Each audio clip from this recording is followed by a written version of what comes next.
Grüezi miteinander. Ich habe einen Kühlschrank FKS 1800. Es ist ein FKS Flaschen-Kühlschrank mit 180 Liter Inhalt.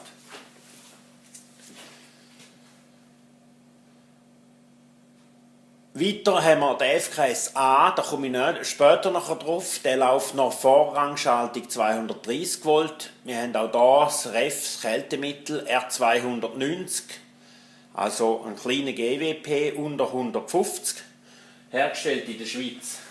Das Gehäuse ist ursprünglich von der Firma Liebherr.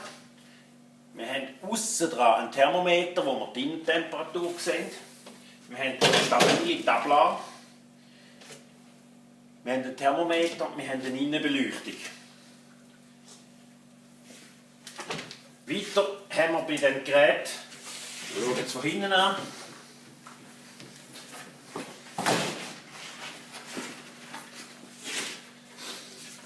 einen Kompressor BD100 drin. Wir haben den 12 Volt Anschluss, 2 Drähte. Wir haben den 230 Volt Anschluss für 230 Volt.